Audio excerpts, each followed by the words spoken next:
अब आपको सिकंदर यादवेंदु की दानापुर के उस दफ्तर से जुड़ी जानकारी बताते हैं जहां वो काम करता है। बताया जा रहा है कि नीट के आरोपी इसी दफ्तर में उससे मिलते थे और जानकारी दे रहे हैं आज तक संवाददाता आदित्य वैभव।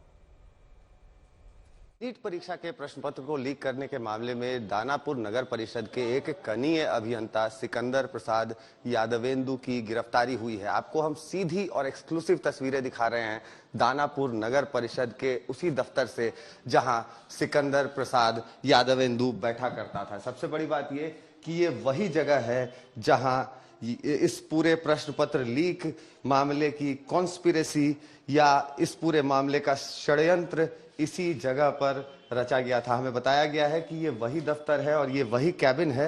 हालांकि अभी इसमें ताले को बंद कर रखा गया है, लेकिन ये वही जगह है जहां सिकंदर प्रसाद यादवेंदु पहली बार अमित आनंद और नीतीश से मिला था। ये ठीक वही जगह है जहां ये बात तय की गई थी कि 30 से 32 लाख रुपए हर अभ्यर्थी के लिए उन्हें देने होंगे, जिसके लिए वो 40 के आसपास अभ्यर्थियों से ले सकते हैं।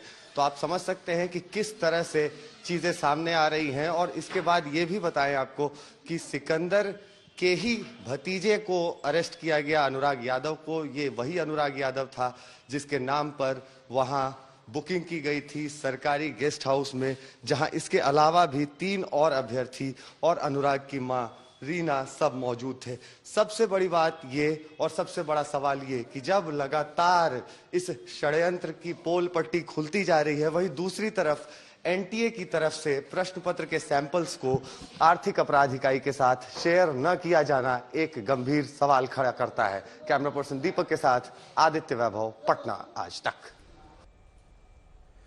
तो बिहार पेपर लीक की तस्दीक मास्टरमाइंड और आरोपी अभ्यर्थी का कबूलनामा भी है। देखिए, आज तक के पास कबूलनामे की कॉपी है जिसमें साफ साफ लिखा है कि एक रात पहले वही पेपर्स मिले हैं जो परीक्षा में आए हैं। नीट पेपर लीक की जांच में बड़ा खुलासा, पकड़े गए अभ्यर्थी का बड़ा कबूलनामा। परीक्षा से पहले मिल गया था प्रश्न पत्र, परीक्षा में वही पेपर जो परीक्षा से पहले मिला। नीट पेपर लीक का पटना मॉड्यूल बेनकाब। एनटीए ने कहा था पेपर लीक नहीं हुआ, शिक्षा मंत्रालय ने कहा था पेपर लीक नहीं हुआ, लेकिन पटना से जो सुराग और सबूत मिल रहे हैं वो चीख चीख कर बोल रहे हैं कि पेपर लीक के पटना मॉड्यूल के पास परीक्षा केंद्रों से पहले ही पहुंच गए थे नीट के पेपर। पटना में चल रहे नीट एग्जाम में धांधली की जांच को लेकर आज तक आपको लगातार नए नए खुलासे दिखा रहा है। धांधली की गुत्थियां परत दर परत खुलती जा रही हैं और इस खुलासे में आज जो दस्तावेज सामने आए हैं उससे अब ये लगभग शीशे की तरह साफ हो चुका है कि नीट पेपर लीक में शक की गुंजाइश ना के बराबर है। दरअसल ये खुलासा उस शख्स ने किया है जो अभ्यर्थी भी है और आरोपी भी। जी हां, अनुराग यादव, जिसे पटना पुलिस ने नीट पेपर लीक केस में पकड़ा था। उसने खुद 5 मई को पटना के एक परीक्षा केंद्र में इम्तिहान दिया था। परीक्षा के बाद पुलिस ने उसे पकड़ा। उसी अनुराग यादव का बयान सामने आया है। स्क्रीन पर जो दस्तावेज आपको दिख रहा है वो आईपीसी की धारा 161 के तहत दिया गया अनुराग यादव का बयान है। पटना के शास्त्री नगर थाने के दारोगा के सामने दिए गए बयान में कबूल किया गया कि 5 मई को परीक्षा में वही सवाल पूछे गए थे जो परीक्षा से पहले उसे मिले थे। अनुराग यादव का पूरा कबूलनामा देखिए। मैं नीट की परीक्षा की तैयारी कोटा में एलएन कोचिंग सेंटर में कर रहा था। मेरे फूफा सिकंदर यादवेंदु नगर परिषद दानापुर में जूनियर इंजीनियर पद पर कार्यरत है। मेरे फूफा द्वारा बताया गया कि 5 मई को नीट की परीक्षा है, कोटा से वापस आ जाओ, परीक्षा की सेटिंग हो चुकी है। मैं कोटा से वापस आ गया। मेरे फूफा ने 4 मई की रात्रि अमित आनंद और नीतीश कुमार के पास मुझे छोड़ दिया, जहां पर नीट परीक्षा का प्रश्न पत्र और उत्तर पुस्तिका दी गई। रात में उसे पढ़वाया और रटवाया गया। मेरा सेंटर डीवाई पाटिल स्कूल में था। जो प्रश्न पत्र रटवाया गया था वही प्रश्न सही परीक्षा में मिल गया। परीक्षा के बाद अचानक पुलिस आई और मुझे पकड़ लिया।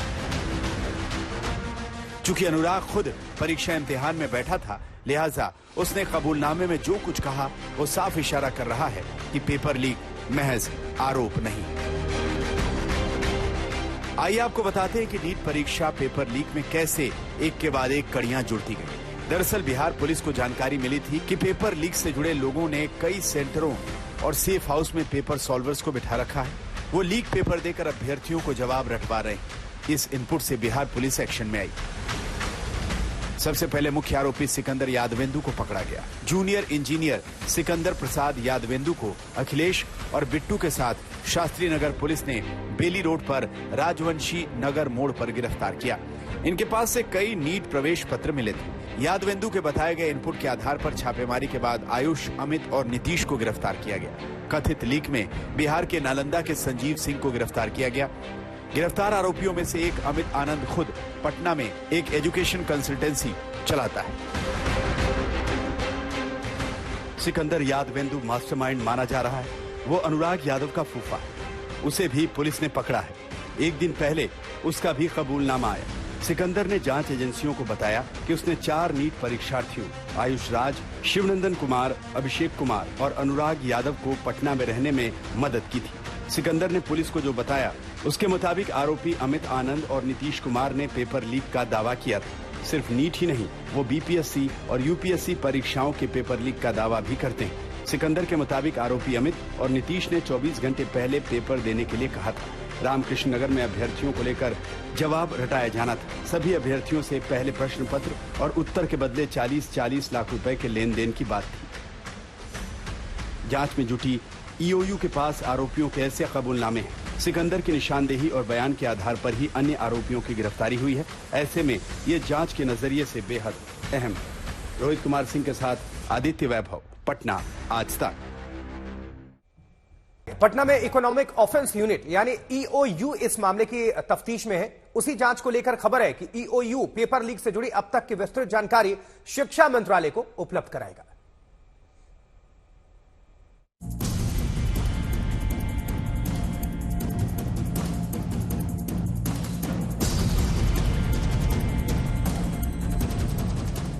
नीट परीक्षा संचालित करने वाली एजेंसी ने नकार दिया था कि कोई धांधली हुई, लेकिन ईओयू ने पटना में आरोपियों को गिरफ्तार किया, सबूत बटोरे और सबूतों का वही गट्ठर अब परीक्षा में धांधली की तस्वीर को साफ कर रहा है।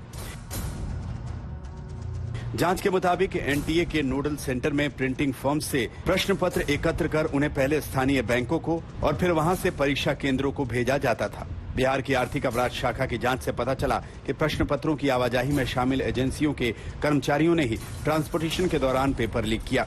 परीक्षा से पहले पेपर वहीं से माफियाओं तक पहुंचा और फिर बेचे जाने की एवज में 40-40 लाख रुपए की डील थी। बिहार की आर्थिक अपराध इकाई की जांच से संकेत मिलता है कि ये वही गिरोह है जो बीपीएससी टीआरई 3.0 से संबंधित प्रश्न पत्र लीक करने में शामिल था। पेपर के 30 से 32 लाख रुपए लिए गए। प्रश्न पत्र लीक होने के बाद अभ्यर्थियों को सेफ हाउस में रखा गया, जहां से उन्हें एस्कॉर्ट कर सीधे परीक्षा केंद्रों पर भेजा गया। सूत्र बताते हैं कि करीब 30 से 35 छात्रों को पेपर और प्रश्नों के उत्तर मुहैया कराए गए थे। इन तमाम जानकारियों की पड़ताल करने वाली जांच एजेंसी ने जो सबूत जुटाए हैं, उसमें गेस्ट हाउस से जले हुए प्रश्न पत्र, लेन देन के सबूत, OMR sheet, booklet number 6, post dated cheque, format किए हुए फोन, अभ्यर्थियों के डॉक्यूमेंट जैसे अहम सबूत शामिल हैं। इन्हीं सबूतों के आधार पर ईओयू अपनी जांच को आगे बढ़ा रहा है। उधर केंद्रीय शिक्षा मंत्रालय ने ईओयू से पेपर लीक मामले को लेकर अब तक पूरी जानकारी मांगी है। सूत्रों के हवाले से खबर है कि ईओयू ने सबूतों की लिस्ट तैयार कर ली है। खबरों के मुताबिक सुप्रीम कोर्ट में सुनवाई के दौरान ईओयू सबूतों की जानकारी दे सकता है। ईओयू के अधिकारियों ने हर स्तर पर तथ्य रखने के लिए अपनी तैयारी पूरी कर ली है। सूत्रों के मुताबिक ईओयू के पास उस लोकेशन की भी जानकारी हो चुकी है जहां अभ्यर्थियों को प्रश्न पत्र रटवाए गए। इसी मामले को लेकर ईओयू ने 11 अभ्यर्थियों को पूछताछ के लिए पटना बुलाया था, लेकिन बुधवार को उनमें से सिर्फ 2 अभ्यर्थी जांच एजेंसियों के दफ्तर पहुंचे थे और 3 घंटे तक सवालों का सामना किया। रोहित कुमार सिंह के साथ आदित्य वैभव, पटना, आज तक।